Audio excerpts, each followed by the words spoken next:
Okay, so it's going to be on general relativity. So the last one we covered was on neutron stars and pulsars. So now we go into general relativity and black holes. So maybe one of the most interesting ones we've done so far. So introduction.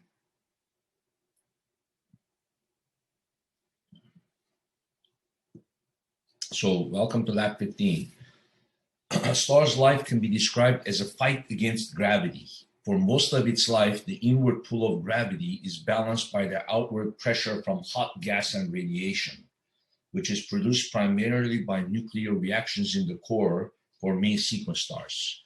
Eventually, however, the star runs out of nuclear fuel and collapse is inevitable. The star either becomes a white dwarf, a small object supported by electron degeneracy pressure, a neutron star, a really small object supported by neutron degeneracy pressure. So you guys see the sequence of that. So depending on the mass of the parent star, either the object turns into a white dwarf supported by electron degeneracy pressure, or it could be neutron star, which is supported by neutron degeneracy, or a black hole, an object with zero size that isn't supported at all. This is why astronomers are fond of saying, in the long run, gravity always wins. This lab explores some of the properties of the third and most exotic object, a black hole. It includes an exercise illustrating Einstein's general theory of relativity and an exercise on binary quasars. This lab concludes with a discussion and exercise on black hole detection. So we're going to learn a lot of cool stuff on black holes. So then we get here general relativity.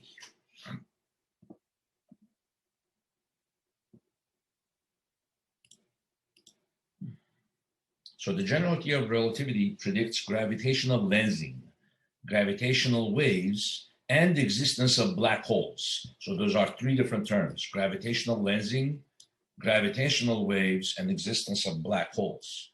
Einstein's general theory of relativity describes gravity as a curvature of space-time caused by the presence of matter. In general relativity, gravity is no longer thought of as a force, but as the effect of the curved space-time on the motion of mass. One consequence of this theory is that light can be deflected or even trapped by extremely massive objects. In 1916, Einstein predicted that light passing near the surface of the sun would be deflected by 1.75 arc seconds. So imagine how small of a deflection that is. 1.75 arc seconds of an angle is very, very small. So he actually was able to predict that with his equations of general relativity. The solar eclipse of 1919 provided the very first opportunity to test this prediction. The position of stars near the sun during the eclipse were compared to their previously determined positions, showing agreement with general relativity. So here, I guess we can see here let's see, the real position of the star. Okay, so this model shows schematically the effect of the deflection of light in the gravitational field.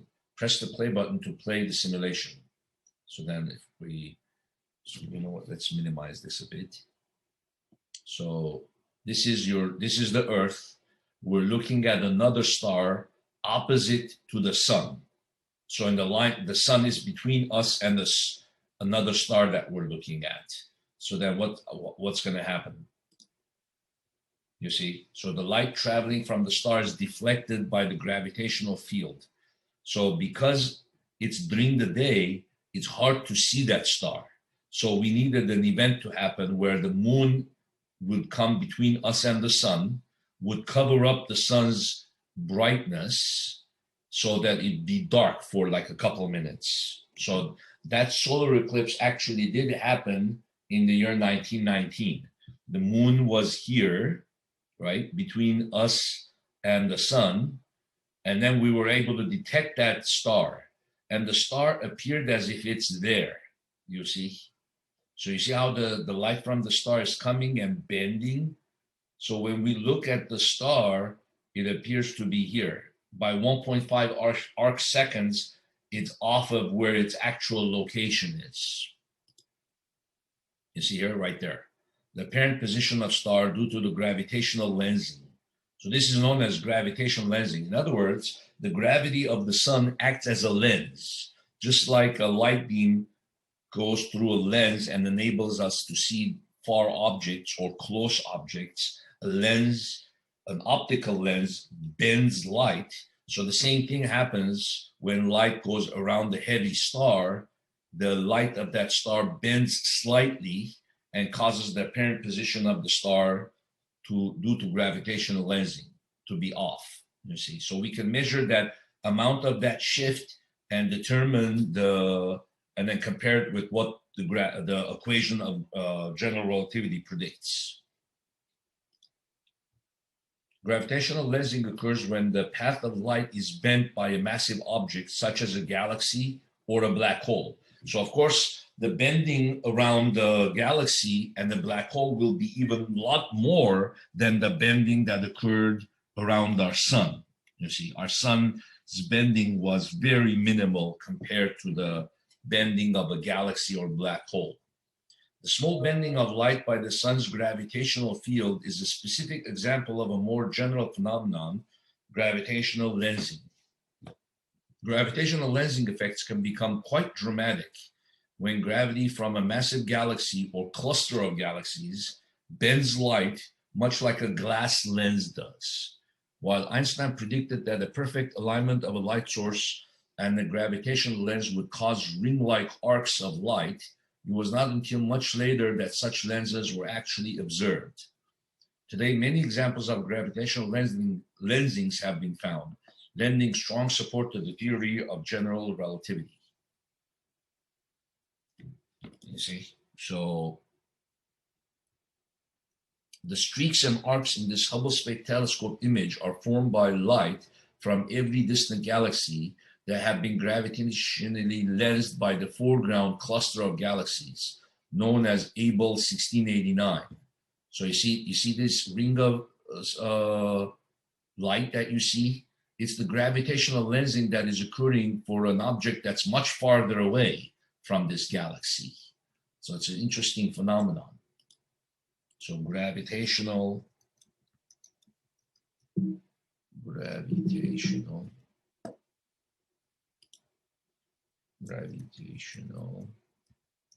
lensing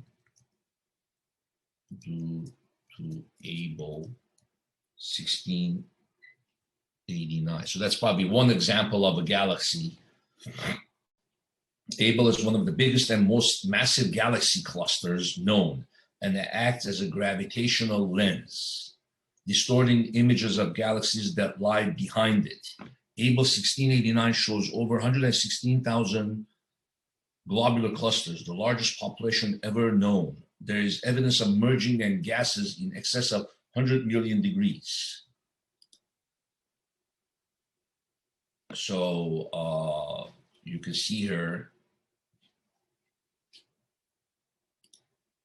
you see this one here is the clusters of galaxies, right? And then behind it, there's other stars that when we look at those stars, they show these ring pattern. You see this, the ring pattern here, right here, and then there's a ring. So it's like a ring kind of continuously around like that.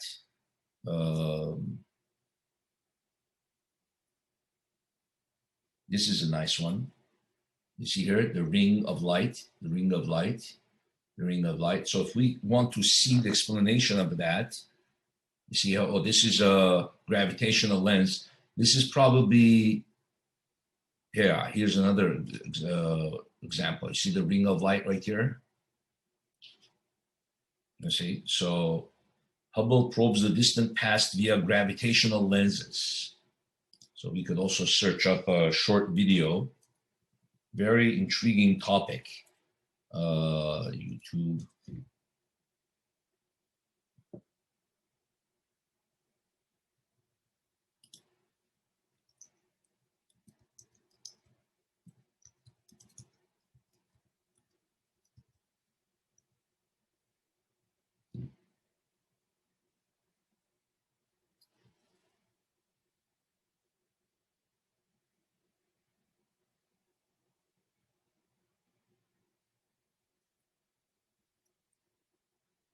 Let's see here.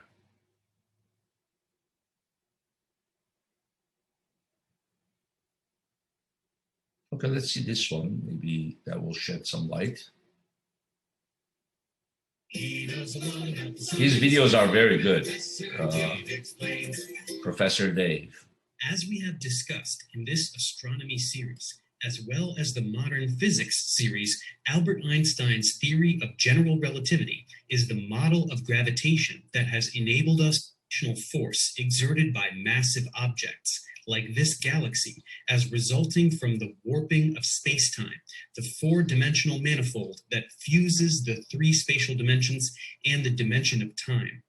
This warping of three spatial dimensions around a fourth is impossible to accurately visualize, let alone depict on a two-dimensional screen, so it is typically illustrated in this manner, leaving us to analogize the 2D grid up to an omnidirectional version in our minds as best we can.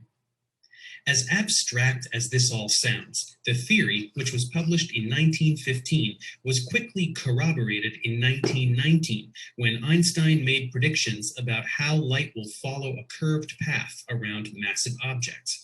He proposed that the light from a star directly behind the sun would follow a curved path around the sun due to the warping of spacetime. And if this was tested during a solar eclipse so that the star could actually be seen, the star would appear in a different and very specific location. This was indeed observed by Arthur Eddington on an expedition in Africa.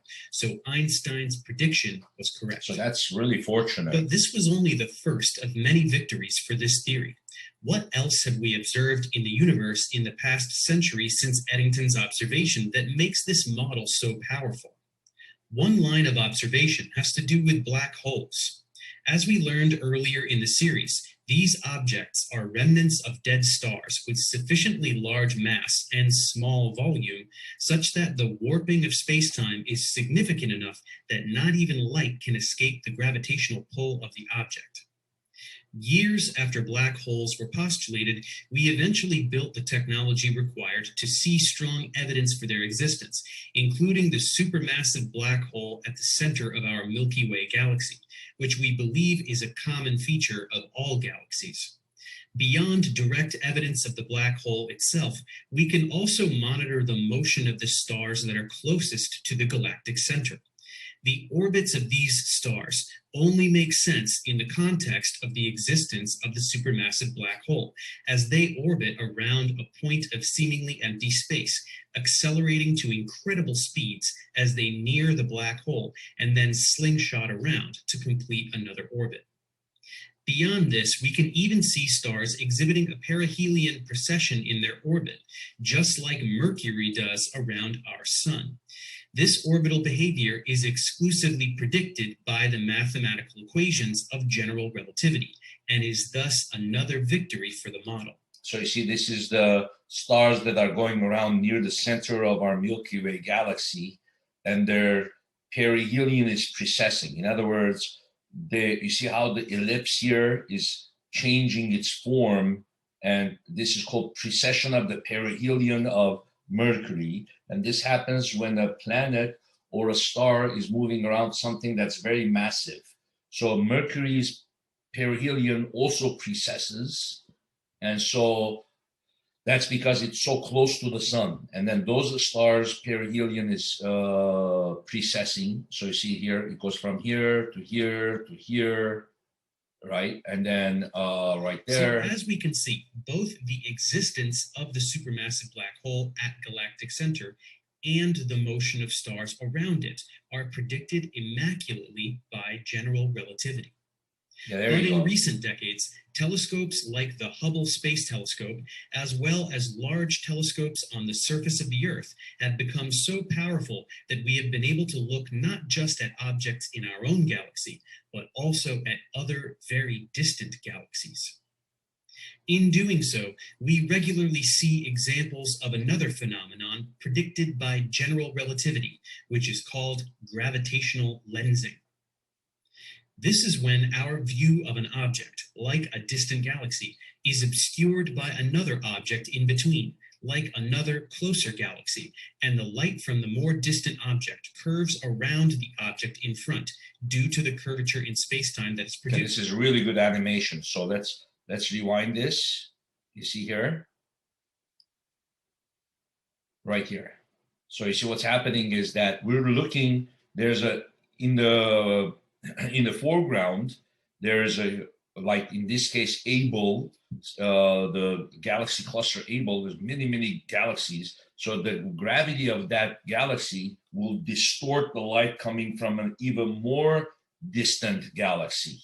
So you see how the light is bending as it's coming towards us like this? The light is bending. This is a nice animation due to the heavy gravity of this. Curves around the object in front due to the curvature in space-time that is produced, often traveling along multiple paths to do so.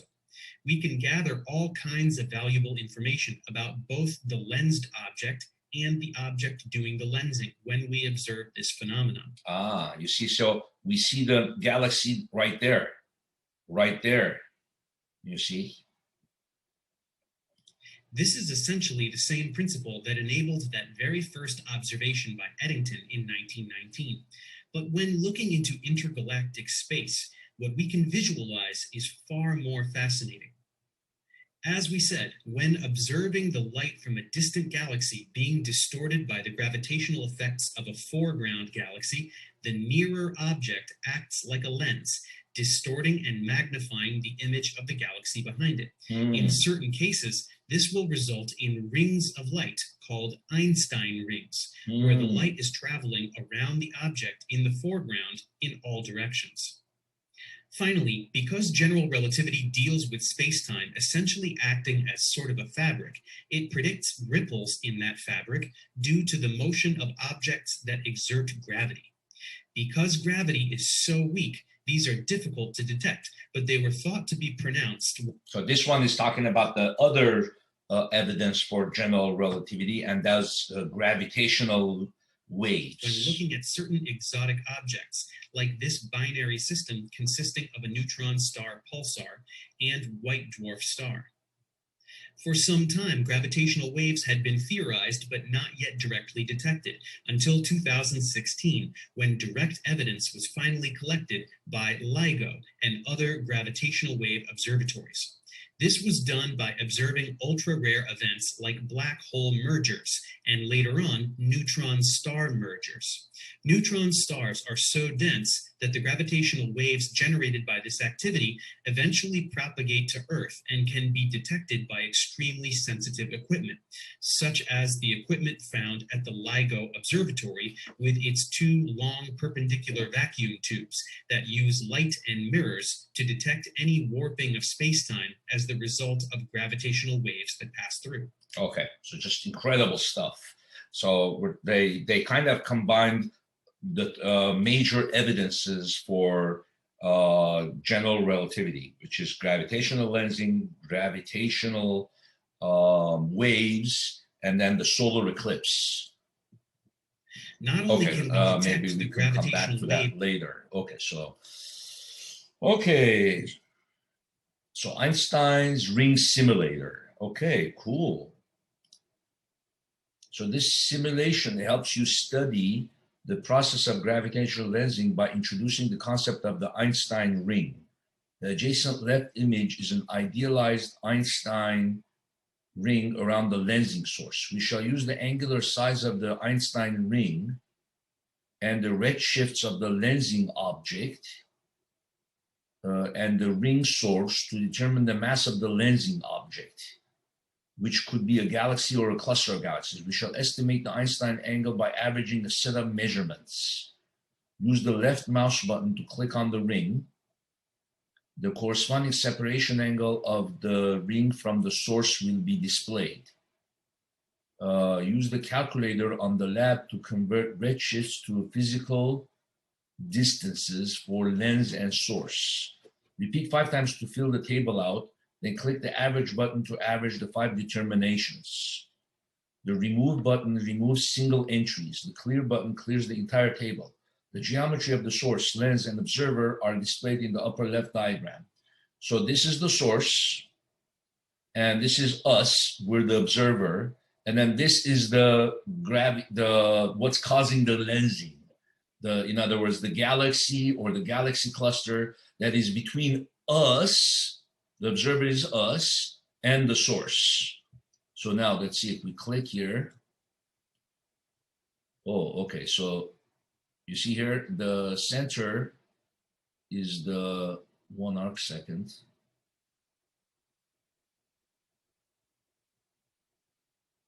Three arc seconds. 6 arc seconds. This is the ring. So it says here, the simulation helps you to study the process, angular size of the Einstein ring. To click on the ring, the corresponding separation angle of the ring from the source. So the source is going to be basically on the opposite side. So let's see here. If we click here, let me see, let me make this a little smaller. Okay, there you go. So right here, oh, this is 1 arc seconds of separation in the sky. So right now,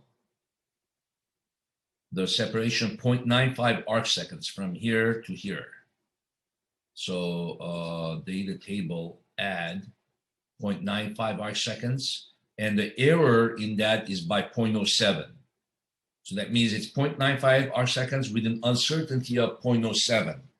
But I don't think that one matters to us right now as much. So this is one of them. So now we can go click on any other spot here. So basically, if I click on here, anywhere like here, it's going to be 0.95. Yeah. So if I go further, a little bit further away, maybe zoom in a bit more. Yeah. Then I'm going to say, so they basically, you take a picture here. Each time that you click, each time you add, now you take a picture of this, and it will also show what you've added. So there's going to be 1, 2, 3, 4, 5 snapshots. So then you go over here a little bit farther away. Then you do another one, add, then you take the whole thing. So this angle shown here should be the same as the angle shown there. So then you do all of this 5 times, and then you say add button, press to add the data corresponding to selected position, remove. Oh, then the average will just average out the angle.